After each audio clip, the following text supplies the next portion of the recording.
and welcome.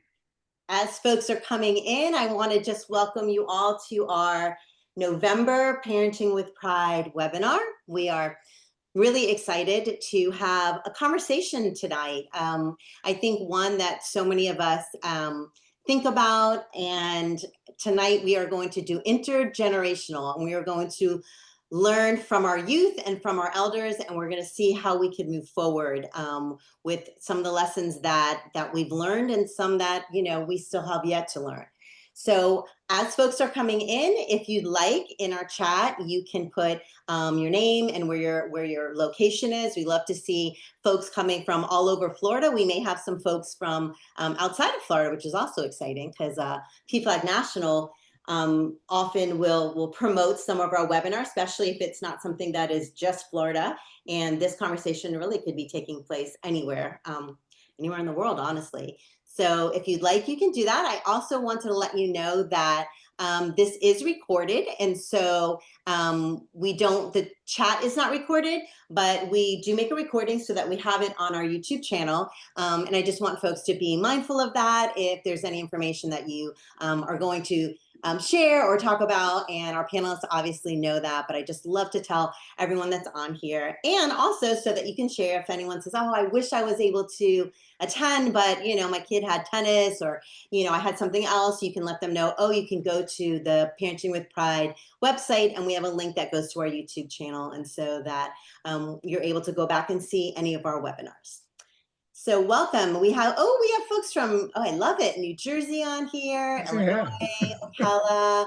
Perfect. Oh, excellent. Well, I'm still letting folks in, but we only have an hour, and that's our biggest problem with our webinars, is that that we only have an hour and we have so much to cover. And so I am going to jump right in and welcome our panelists.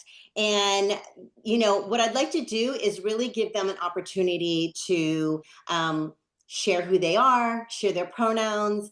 And if you could think of one memorable thing that from your childhood days, kind of a quick thing, because I know you have lots of stories, but if there's something that stood out for you growing up, or for our youth that may still be in school, if there's something that kind of jumps out that you want to share right off the bat, I'm going to give you the opportunity to do that. So with that, I will start with, and by the way, for those of you, this is your first webinar. My name is Jennifer Solomon, and my pronouns are she, her, and I am the proud parent and family support manager for Equality Florida, and I run our Parenting with Pride program. And for those of you that come on every month, welcome back, and we love having you. So with that, I'm going to introduce our panelists, and I'm going to start with, because you're right to my left on my screen, Diego, and we're going to go to you. Thank you so much, Jennifer. My name's Diego Miguel Sanchez. My pronouns are he and elle. I'm the Vice President of Policy and Government Affairs at PFLAG National, and I was the first openly trans senior staffer on Capitol Hill. Just thinking about, what happens when I was a kid, what happened. I attended school in the Panama Canal Zone in Fort Gulick and Augusta, Georgia, during the start of interracial busing. So I had 4 elementary schools through 12th grade, but I lived in the same house the whole time.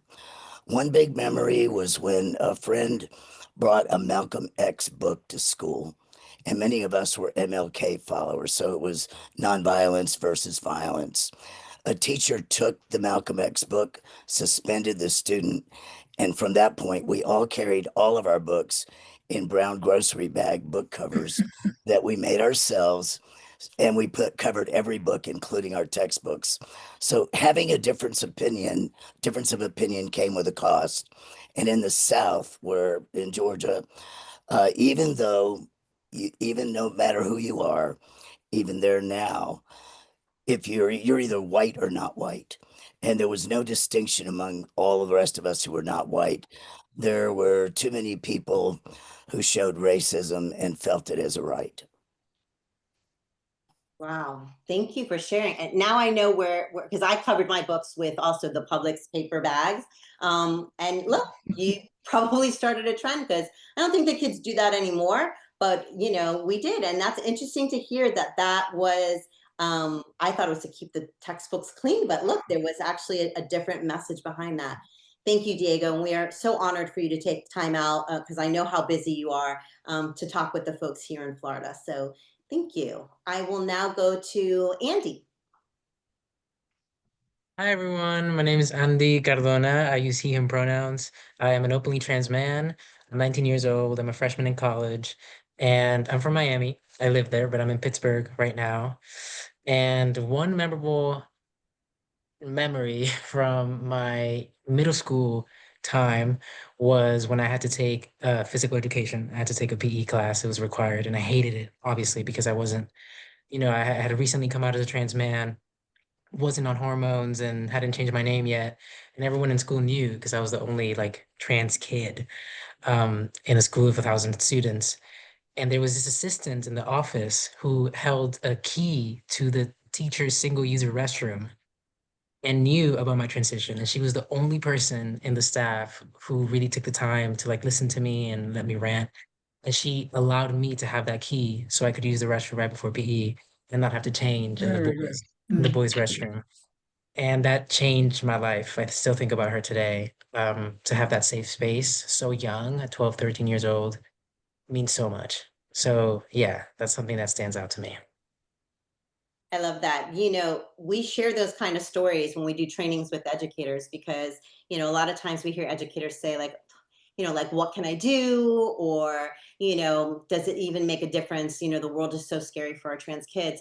And a story like this, we want folks to understand that one teacher can change, the life of someone. And Andy, that's a great example of how just taking the time to make sure that you had that safe space changed. Listen, you are in an incredible college now and did so well in high school, and you never know if it was a Yes. moment where you having that support allowed you to go down that path, because it very easily you could have been discouraged and not gone down, gone down a different path. So I love that. Thank you for sharing, and thank you for joining us, taking time out of your college evening to Yeah. join us. Thank you. I appreciate that. Perfect. Okay. Another panelist that we have, we're going to hear from Hector. Hi, my name is Hector Suazo. I was born in Cuba. My father was a very homophobic guy, so that forced me to get into the closet at a very early age. And in Cuba, I had, because of my personality, we are very friendly, happy guy. So I was elected president of the folkloric club, which is a dance club that we learn dancing from all over the world. Then at age 15, 16, I migrated to the United States. I'm a Peter Pan kid. That's when the Castro took over. And then to avoid us to become brainwashed by communism, thousands of us came to the United States in the 1961. Anyway, I ended up with two American families that took me in beautifully.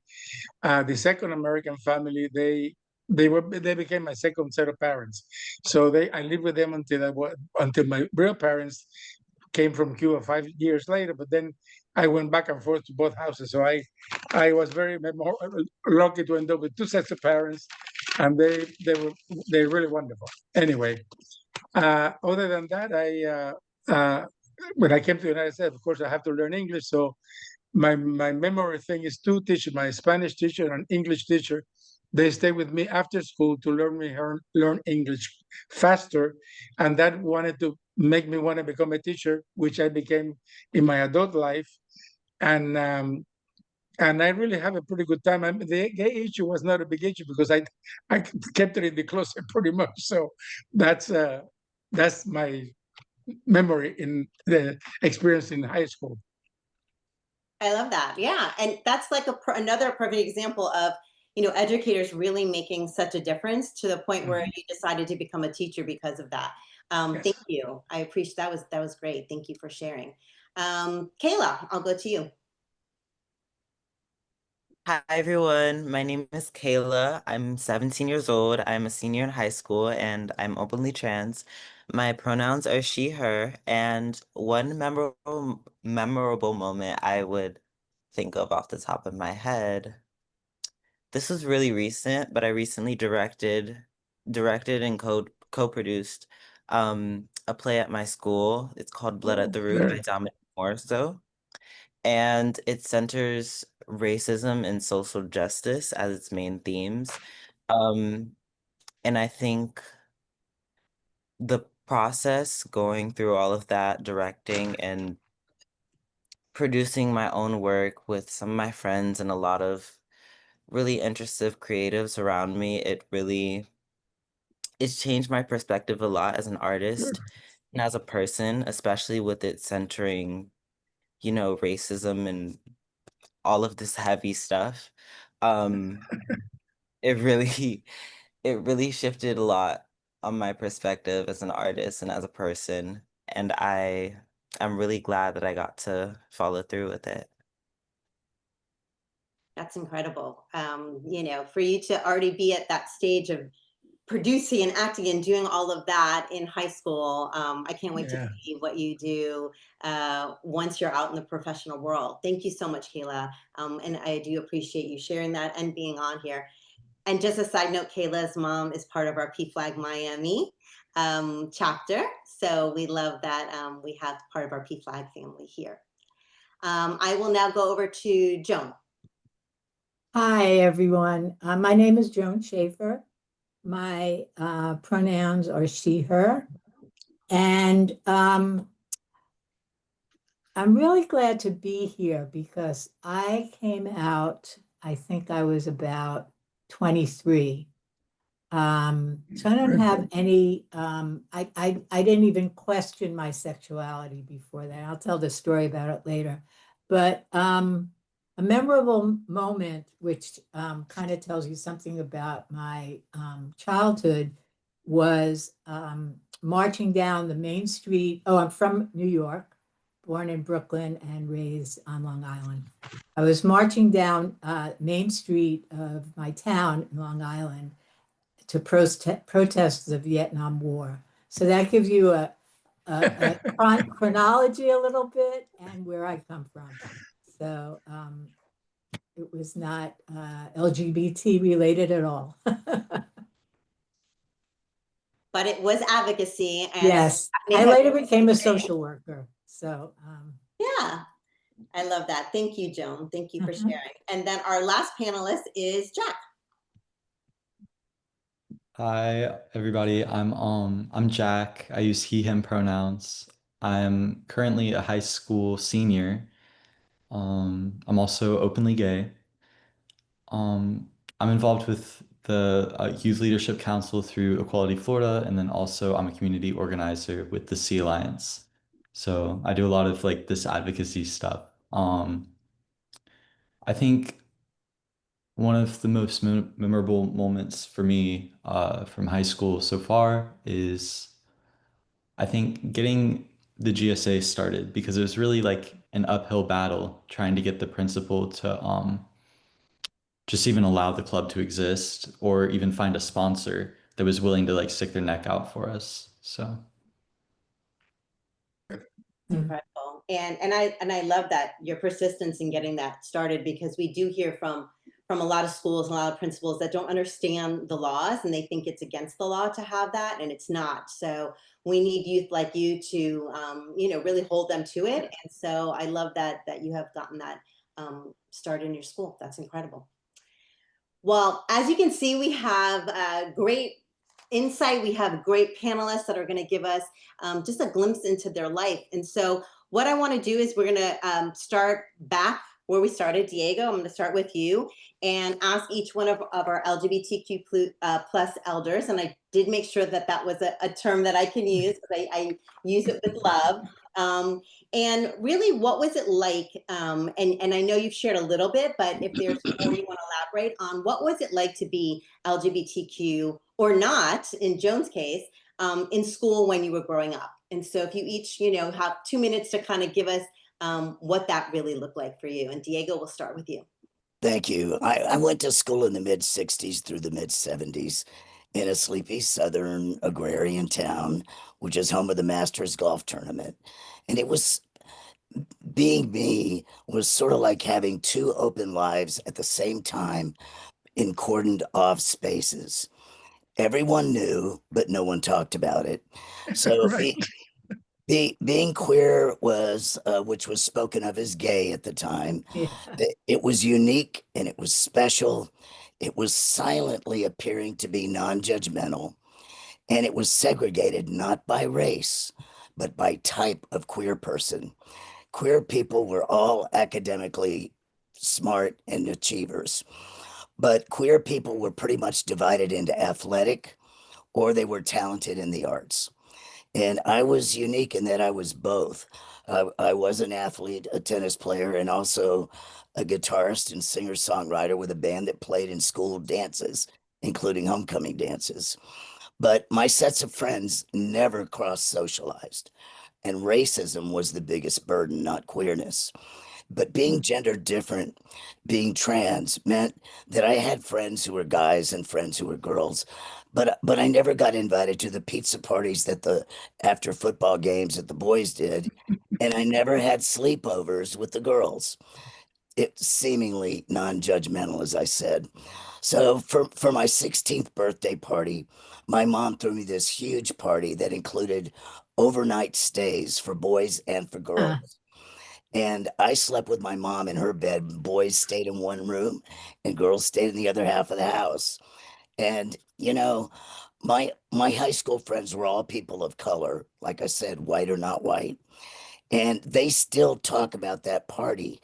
And they say that it was really affirming to them because they were treated like responsible people. My mother approached all their parents to get permission. So they behaved very responsibly, and everyone knew they wouldn't get away with anything with my mom, but they knew that. So I Very was good. sociable. I was sociable, but I didn't have any true social circles because I was very different. I love that. And I wonder, as our youth hear that, I'm curious to see when we get to them if it kind of still seems like that. I mean, my child's gender nonconforming, and the no sleepovers, and maybe being social but not quite finding their place. I would say, as a parent looking in, that still exists to a certain extent. Yeah. Hector. Well, right. Well, basically, in my growing up gay, I was still pretty much in the closet. Because of my friendly, happy-go-lucky personality, I really had friends with everybody mainly through church. Some of the churches that I went to, because the churches up in New Jersey, uh, helped my parents get settled in New Jersey. So I went to high school in Bridgewater Raritan High School in Somerset, New Jersey. It was a beautiful school, very nice. And I did some socializing, but pretending that I was a straight guy. So I managed to fake it pretty good, I guess. The gay issue didn't come up very often. And when it came up, I just said, "Oh, thank you for letting me know. I had no idea." And I just made a joke of it and kept on going and ignored the whole thing. So that's how I survived the being gay, but trying to hide it in high school. And basically that's about it. I belong to some of the Spanish clubs, some of the clubs that like tennis and Spanish clubs in high school, and that was about it. Hmm? Yeah. I think that again, my thoughts are, what does that look like for our youth now? I mean, there, I'm sure, are still folks that are in school that, are not out, and like you said, maybe faking it, or just, not ready to live their authentic self. So, although we've come so far, I wonder how far we've actually come. Yes, that's very good. Yeah. Joan. Um, well, I wasn't out, so my early years in school, I was friends with boys, and I really didn't relate much to girls. So but I wanted to say something. One of the things that um, if I could change things, this is what I would change. When I was very active politically in my 20s about gay rights things. And we all said, let's make sure we don't divulge who we are. That was like an unspoken, spoken agreement to stay in the closet. And I am so sorry that we did that because I think we just put ourselves back years. If we had been like some of you guys are, Yes. maybe we would have been healthier a lot sooner. But it was what it was. We were afraid. We were afraid. Yeah. Anyway, Yeah, I think, not on the subject, but yeah, no, and listen, and I love that. And I do think that, fear is real. I mean, as Yeah. parents of LGBTQ kids, that is our number one, is our kids' Yeah. safety. And I think in the LGBTQ plus community in general, we can advocate, and we always say, the first thing we say is make sure that you're safe doing it. So even with that, even with not being able to be fully out, you move the needle so far that we're now able to pass that baton on, to this generation. But yeah, I think, when we look at our kids, I always think of my uncle who passed away in the 80s of AIDS. And he would be in his 70s now. And I look at my child and I think, wow, what my child is how he's able to be his authentic self and the opportunities he had that my uncle did not, So definitely differences in generations, but the fear is still there. Absolutely. yeah. Great. Let's go to our youth. And the question I want to ask you is, now that you've heard that, you've kind of heard where they came from, what it was like when they were in school. How does it compare? Are there some things that are similar, or some things that you notice that are different? Andy, we'll start with you. Yeah, wow. First of all, thank you. Thank you for sharing. That was really moving. I like teared up for a second hearing Joan speak there. That's so beautiful to see how you all have paved the way for us. Because I do think it's very different. And I want to pinpoint that because I was very privileged, I think, in my high school experience, in the sense that I was able to be openly trans and feel safe every day in school. And I Yes. think that's because I went to an art school where, being queer was kind of the norm. I think you often find today in a lot of school spaces that there's like friend groups of all queer people that are very loud, very androgynous, very, hair dyed and piercings, and we fall out of the norm completely. And we show up to school, and there's one person in the friend group who isn't that and who is cis and straight. And they find that they're kind of like the weirdo. And I think that's a narrative that's very common today.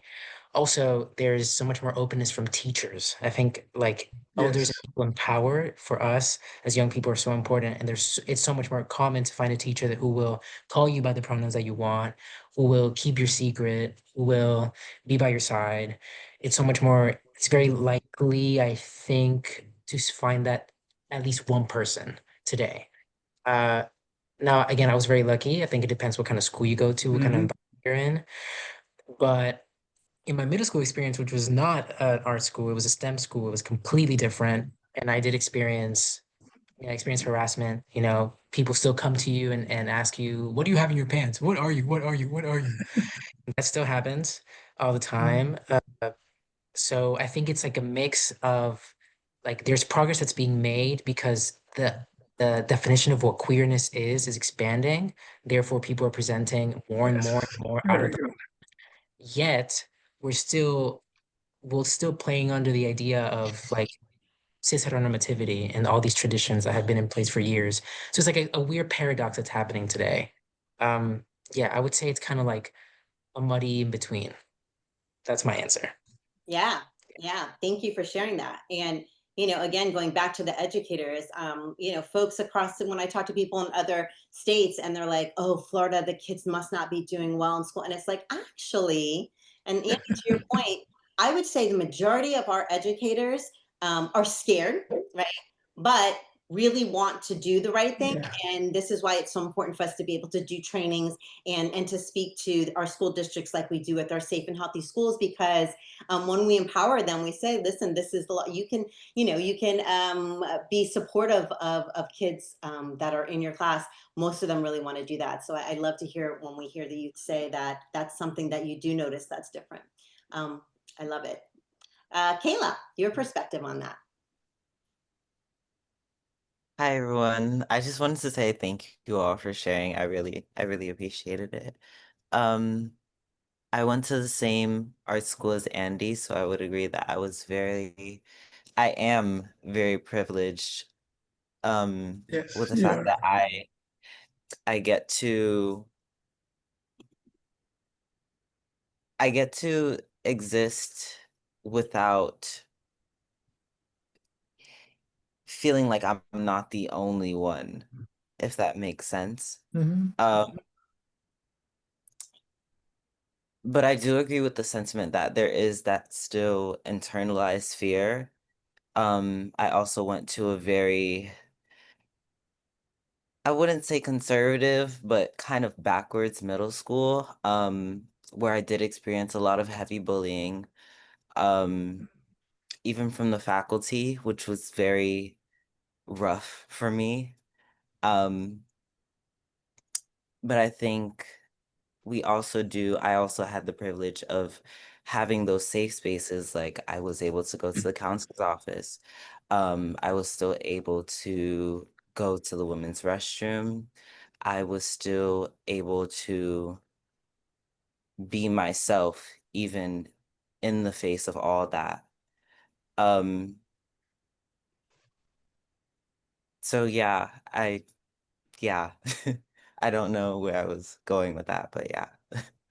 No, that's perfect. And I think for parents, when I hear, they ask me about, schools and stuff, I always say, and I love to hear from, that y'all are saying that too, that some of the, more artsy schools, your kids might find Yes. their place. And not that they can't in a traditional public school, because we have great traditional public schools that have GSAs. And but I think that, I love to hear how y'all really feel so comfortable in your learning environment, because we know when our kids feel comfortable, they do better in school. You're not worrying about which bathroom to go to, or you're worried about being bullied. You're going Exactly. to relax, and you're going to really be able to listen in class, and eat lunch, so that there's a bathroom that you can use. All the things that we know, when these barriers are in place, our kids don't do as well. So thank you for sharing that, Kayla. And Jack, I'd love to hear your perspective on this. Yeah, so I think things have definitely improved, right? Yes. I mean, that's just clear. I think I definitely agree with Diego's sentiment about kind of just feeling like a third category of person. Yes. Like, like there's the guys, there's the girls, and then it's like I feel like just being queer is just like you're cursed to be in that third category, and everybody just perceives you that way.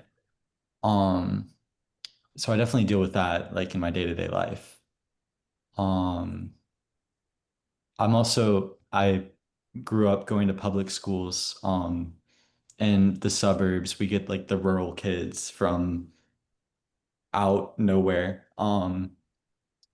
So I'm very open about who I am. I have been since middle school. Um, but I definitely get like grief for it. Like I've been hate crimed a few times. One time I got kicked out of a party with like people that were literally in my classes.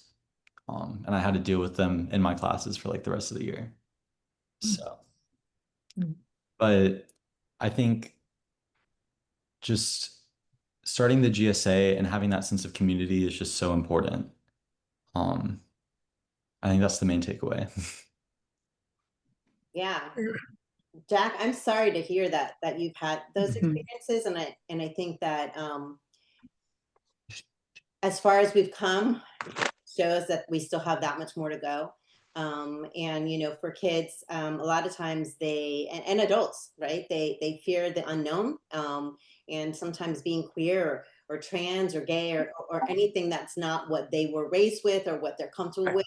They tend to be more violent, or throw you out of a party for that. And so I hope that it sounds like with the GSA you have found a better space. But the reality is that there's going to be ups and downs, and there are going to be spaces that feel very, very comfortable, and there's still going to be those spaces that don't. And as a parent, that scares me for my child. He kind of thinks that the world very accepting, and there will be moments where I know he's young, he's a freshman, where he may be in a situation like that, Jack. So thank you for sharing that with us. Okay, so now we're going to go on to kind of like reflections, like, lessons learned. So this question is specifically for Diego and Hector. Diego, we'll start with you. What's something that you wish you had known in high school? So if you could go back, right, and you wish, we could do this, we all could do this, right, in life. Like, I wish I knew this back then. What's something that you wish you knew that you had known in high school? Thank you. I've got a few. So first, that I would live past the age of 13. I never thought each year that I would live to the next year. Every year was a surprise birthday, and that's still true, but it was true at a time when it's not true for most people. And also, if you're in a location that seems backwards, you don't have to be, and you'll be fine. The other thing is to find that one or two teachers who will be your shelters. I had a couple. And if you're a person of faith, know that there's room for faith and spirituality and queerness all at the same time. But frankly, in my life, my parents, you know, because of who I was and where we lived in different times, they gave me some lessons that I'm glad I had, such as because you're Latino, you represent absolutely everybody who's Latino every time you go out of the house. And then when you come back home, you represent everywhere you go. The other is that you can be different from everyone and still be great, and that saying no is okay, that others' opinions don't really matter at the end of the day. And also that you can tell your parents anything is what they thought, but let's be clear, no. Yeah, I love that. If we could go back, there's so much we know now that we wish we knew then. Hector, what do you wish you knew? Well, I agree with you 100%. I mean, being Latin and all that, and growing up, religious, I wish that I never thought. I mean, back then I thought I was a abomination because that's what you heard from the church and everybody around you, and you were no good in the Latin culture. If you were gay, you were like at the bottom of the list. I mean, you were nothing. So then I mean, so in order to survive, I made sure that I kept that hidden as much as possible. I even got married to a female for a while, but at age 45, my psychiatrist, whatever, he explained to me, it's like a bottle of champagne. I decided enough of this nonsense. I'm gay, deal with it. So it's like a bottle of champagne exploded, and I went out. I joined the Safe School South Florida, GSI, in the school that I was to. I helped them get set up there. I became extremely active with any equality, Safe Day, Safe Institute, Yes Institute, all the associations that were helping young kids to not allow people to put them down and make them feel bad about themselves. So I learned that being gay is nothing wrong with you. I mean, that is a thing of nature, and I read a bunch of books dealing with that stuff. So that is a blessing. In some cultures, if you're gay, they have become especially in the Pacific, you're a blessed person because you get the strength of a man and the sensitivity of a woman. So they become priests, and they become people in the society that are above everybody else. So I'm very happy that I'm gay now. I've been so happy that at age 60, I met this wonderful guy that is my husband right now for the last 20 years, and I had the best life of my life. I mean, he's a partner. He's my best friend. Wherever we go, we have a fantastic time. So the lesson learned is thank God for the way things are going now, that you can be gay. Don't let anybody put you in the closet like they did to me, and be proud of who you are. Be positive, learn what turns you on, become a very happy person, because happy person attracts happy people, and those are the kind of people you want around you. You don't want all this negative, backwards thinking, old-fashioned, ignorant people. Basically, that's my lesson learned. I love it. Yes, it's a blessing. But and I do think that, we have to continue to have that message because there are Yes. so many kids that feel the way you did that many years ago. Even in 2025, there are kids that do not feel that way, whether it's, from what they're hearing in the media, from our government, from their church, from their family, their friends. And so I love that message. And it's the truth. I absolutely believe that. So that's great. I love that. All right, this question is just for Kayla. What lessons are shaping your experience now? Is there something specifically that I know you just shared about just having that one experience recently, and it sounds like that was something that really did shape you. Is there something else you want to share about? Um, I think that something that's guiding me right now is thinking back to my inner child. Um, I think around my middle school years when I was experiencing all of that heavy bullying, I thought that there was this kind of resilience and stoicism that came with being queer, and that I had to shrink myself and act like everything was fine and kind of just take everything that was coming my way, um, and allow that to change me. But when I think back to who I was when I was like 5 or 6, I just existed. I didn't have a care in the world. I would just dance and sing and be myself to my fullest. And I think thinking back to that now as a senior in high school who's about to graduate, um, it's really guiding me and pushing me as an artist, pushing me as a person. How can I use my experience to be an advocate for myself, not only for myself, but for others as Mhm. well, and continue being me in my fullest? That's what I would say is guiding me right now. Yeah. I love that. Yeah, and the amazing thing about young kids, and I see it so much with like young trans kids, is they don't have all of the stresses, right? Like you said, you just played, you just were who you were, and Yeah. have to keep allowing our kids to just be who they are and express who they are, and to hold on to that. And I love that. And I see your mom's on here, Mhm. and I'm sure she is so proud of how you've grown and evolved, because it sounds like you started in this innocent place and took that bullying, and now you're putting it all together to put forward your best person, like what's to come. And a senior in high school, you have what an exciting year, and you have so much ahead of you. So I know mom's super proud of you, and we are proud of you too. I think that That's that's right. amazing. Thank you for sharing that, Kayla. This question is for both Joan and Jack. So we'll start with Joan. I didn't realize I did two J's together.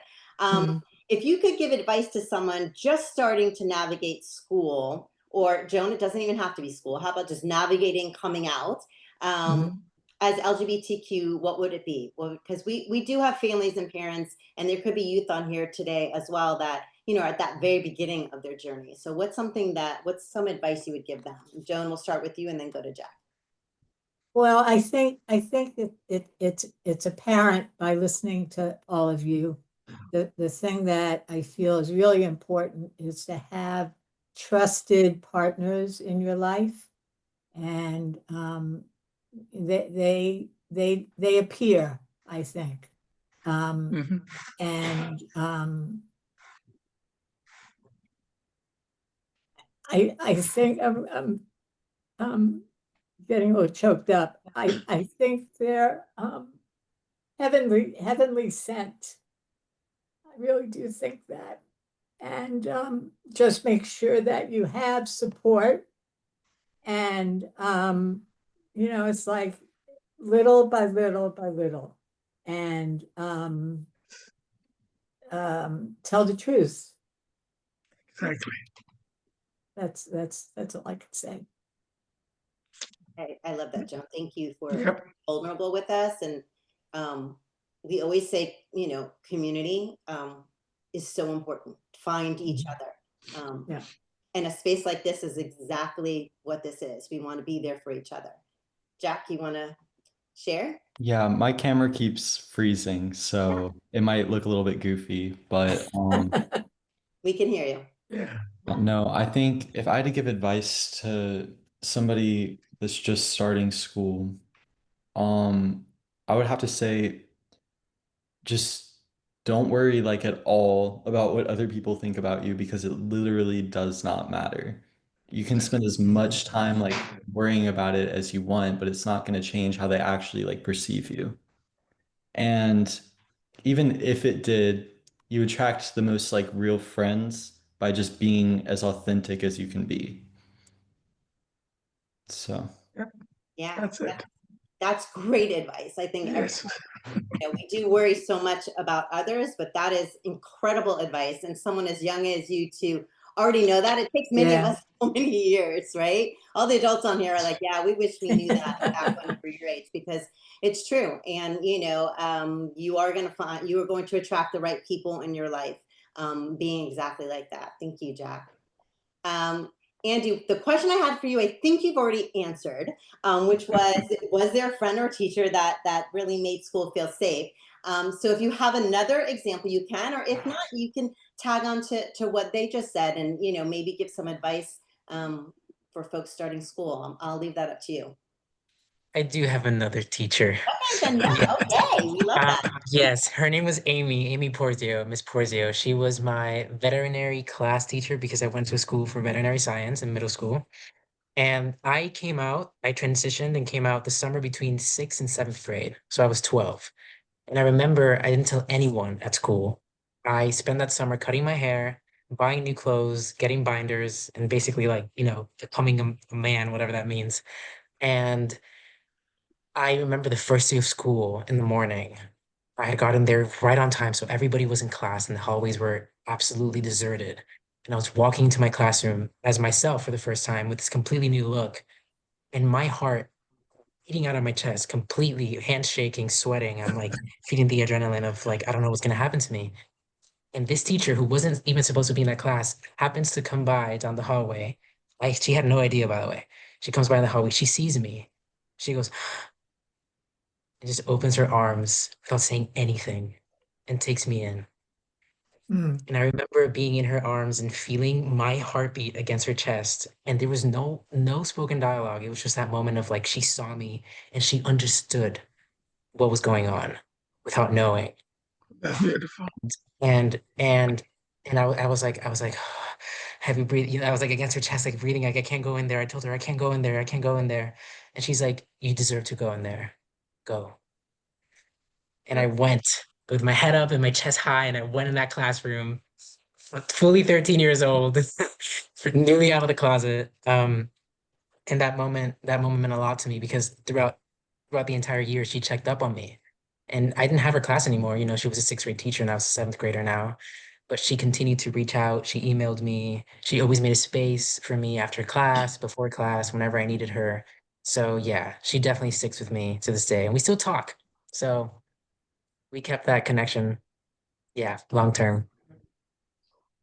That's great. Yes. Sometimes we don't need to have the words. That hug did it all. And I mean, what a difficult age anyway, to come out and talk about, being aware of fitting in and everything. And so I'm sure that was, a difficult time, but I love that you had folks, and this was not your artsy school. This was your middle school that this teacher was at. And like I say, when I see the attack on our teachers, it makes me so mad because Yes. I think every single one of us could think back in our life about a teacher that changed our life. and they are truly our heroes, and we do not give them the credit. We do not pay them, all of the above.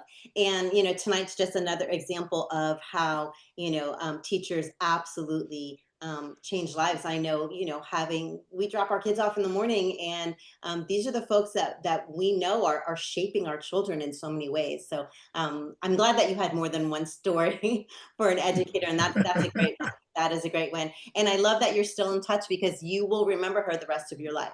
And I'm sure she's cheering you on, and she must be so excited for what you've already accomplished. And I'm sure she wants to be, there for the long haul, to see how you're going to change the world. Amazing. I love it. Incredible. All right. So now we're going to go back to, now that we've heard all of this, question, Diego, I'm going to go to you. What's one thing that surprised or inspires you about today's youth? You've heard some of these youth, but with PFLAG, I know you hear lots of youth. So what is there something that kind of surprises you about the youth? Thank you. First, I'm inspired by youth because they seem to feel a lot like I did when I was their age. They know more than they feel they're being given credit for, and it's true, they do. I am surprised by how socially aware and brave they are in standing up for themselves. Being socialized as both a boy and a girl, I had a lot of conflict about when and how to be loud. Youth today don't think twice about saying what's right in their own words and in their own time. And youth today don't stay home from the prom if they're That's restricted from right. attending it. If they're told they can't go to the prom, they have parents and other allies who'll throw a prom for them, a queer prom. And so Yes. that to me is really very inspiring. And I have to admit that sometimes I'm surprised. Youth today, they know what it's like to have rights. Like Joan and I and Hector, we did not. And so to me in life, that's like learning what dessert is. Before your first dessert, you don't know that a meal can be followed by something really a big treat. But once you taste dessert, you know that it should be yours, and you know you like it. I love Yes. that. Is such a great analogy. Yes, it Yeah, is. yeah, that's great. Thank you, Diego. Hector, what's surprising you? I feel exactly the same way. It's the openness of the young people. When I was back then, saying queer was like an insult. Now I'm queer at this and I'm queer at that, and it is fabulous to see how open they are. They are the pronouns, but they don't confuse me anymore because that it's just a choice. But it's just I feel so good then that I backed up financially and physically all these organizations, and I kept seeing how every year it kept improving, and the kids became more self-sufficient. They love themselves. They are not afraid of being gay. As a matter of fact, they're proud of being gay, and they should be. So I, I'm in heaven when I listen to them the way they say, I'm okay being gay, and yes, you are. Yeah, they're really an inspiration. I always Yes, say, I look at my child and other kids, and I wonder, and I always say how brave they are. And I think to yeah, myself, I don't know that I am or could have been at such a young age as brave to live as authentically as we see our kids do today. right. Absolutely. Yes, Yeah. Joan. Basically the same, that young people seem to know who they are at a much younger age than I could remember. And it's wonderful. It's wonderful that you do. yes. All right. Now I'm going to turn it to our youth, and see what's a lesson or some type of inspiration that you're taking from elders' experience. Why don't we start with Jack? We'll go backwards this time. Okay, I think my photo is still paused, so I think I'm definitely inspired by just the activism that some of y'all have done. I know Joan talked about the Vietnam War advocacy that she did. And I mean, all of the progress that we have made and the reason why, like in 2025, it's much different. And we progressed Oh, so yes. much than from where we were in the past is because of previous generations. So I think just thank you for getting us to where we are today. You're That's so welcome. beautifully said. That is, I mean, honestly, Jack, that is so beautifully said because I think it goes both ways, and it's so important when we talk about LGBTQ history and why it's so important for us to make sure that every generation knows about it and learns about it for exactly that, so that we can appreciate the work and the foundation that's been put in place, and then we can take the reins and move forward. But we always have to remember where it started and be appreciative of those that fought and didn't have the dessert. Some of them never got the dessert, Diego. But our kids have That's right. tasted that. You know, they kind of they prepared the dessert. Maybe let's go with they prepared it, and today's youth, our queer youth, are able to taste it and go forward and say, oh yeah, this Yes. is what I want. I want to be able to marry. I want to be recognized by my gender, my pronouns. I want to have all the rights that I know I deserve. So, and that started, Exactly. back then, and we are going to keep going forward. Thank you, Jack. Kayla. Um, Something I've taken learning from queer elders is just the amount of resilience that it takes is really inspiring. And it makes me think, what can I and the people around me do to pave the way for the upcoming generations Right. like they did for us? And how can we make that change? How can we keep on putting our best foot forward and get to where we need to be? Even though we've already made so Oh, much yes. progress, there's still a long way to go. And how can Yeah. we maintain that resilience and keep pushing? That's what I think about it. Yeah. Yeah, that's great. And I will tell you, we have some PFLAG moms on here that I recognize that have young trans kids. And I know, Kayla, for them hearing that, that gives them hope.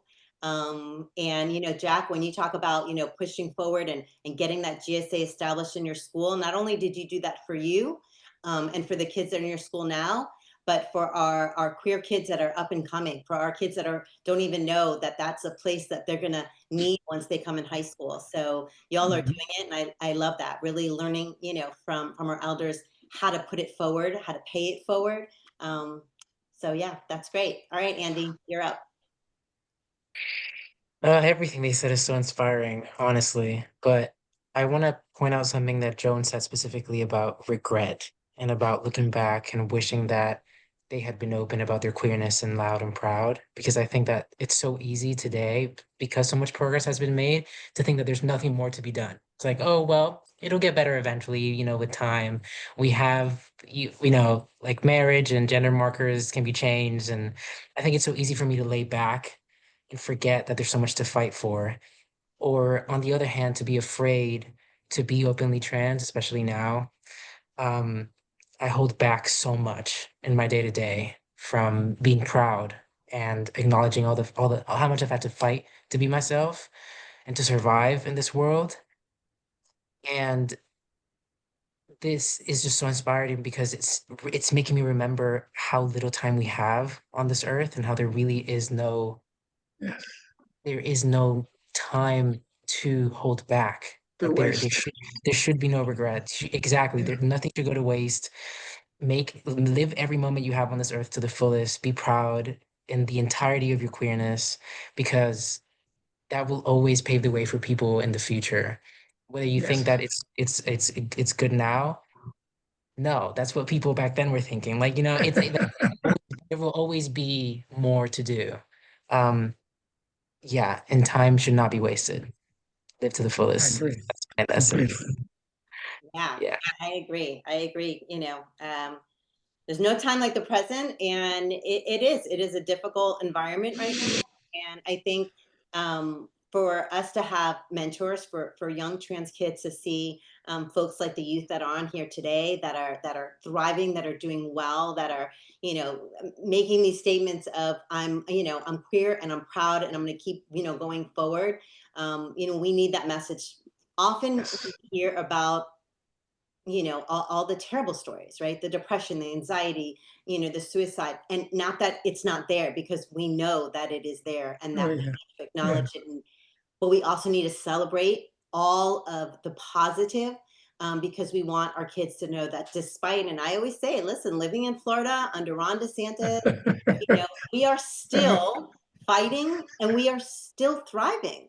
And, you know, our kids are demanding more of their schools. They're demanding more of their politicians. Remember, they work for us. And so, you know, one of the things I want to kind of throw out there real quick, and then I'm going to go around one more time and we'll end on time, is Pride at the Capitol is coming up. This is an event that we do with Equality Florida. It's going to be in January. And because we've had such an overwhelming response, we are dividing it up over 2 weeks. And the first week, we are going to be very specifically doing parent, family, youth, educators, faith leaders. We are going to be working with PFLAG National. I invite you all to think about coming. I invite you to think about bringing your kids. It is an incredible space to share your story, to stand together, united. Are we going to change any of the laws or bills? Maybe not, but I promise you, and I love this because Equality Florida talks about it all the time, we throw sand in the gears. And when we show up and we fill a room, again, whether how they're gonna vote, they also know and they hear from us. And so I want y'all to think about it. I'll give you more information out later, but that, you know, you just kind of made me think of that, you know, and really let's stand proud. And so we're gonna finish up. We're gonna go around and ask everyone in 3 words, right? Up to 3 words. What gives you hope for the future? So Diego, we'll start with you and we'll go around. Prideful joy abounds. Love it. Hector. Just keep being happy and be proud of who you are. Yep. Joan. Commitment, awareness, and bravery. Yep. Love it. Yep. The bravery. Jack, we'll go to you. Tim Davis failed. Yes. Kayla. This is 4 words, but stay true to you.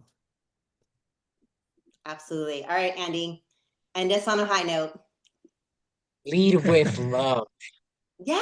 Oh, that's our flag. Yes. Nice. Lead with love. Well, this was incredible. Thank you all for opening your hearts and minds tonight to be listening and, you know, sharing. I think every time we were able to come together in community and support one another, I know that I had all the feels tonight. Some of the stories were giving me goosebumps. You know, I think that more and more we need to just make sure that we have these safe spaces. Know that, you know, Parenting with Pride is here for you. I have tons of resources. PFLAG, a lot of PFLAGers on here tonight. You know, that's where the magic happens. The magic happens when we are all together and we're able to support each other. And so I invite you all to continue doing the work that you're doing and loving each other. And for the parents out there, y'all doing really good. Sometimes we just need to hear that. You're doing a really good job. It is not easy. And look at these kids. Look at what, you know, what is our next generation. And I will tell you, my hope for the next generation is to see all the things y'all have said. And I can't wait for you to get into office and start making all these visions and everything you're saying into law, into policies, because that's when we'll truly be free. So everyone, enjoy the rest of your night. And thank you again for being on here. If you have any questions, any problems, reach out, Jennifer at equalityflorida.org, and I will be able to point you in the right direction. And I hope everyone has a good night. 3 words. Thank you, parents. Thank you. Thank you. Thank you. Thank you. Thank you. Take care. Good night. Thank you. Have a good night. Good night.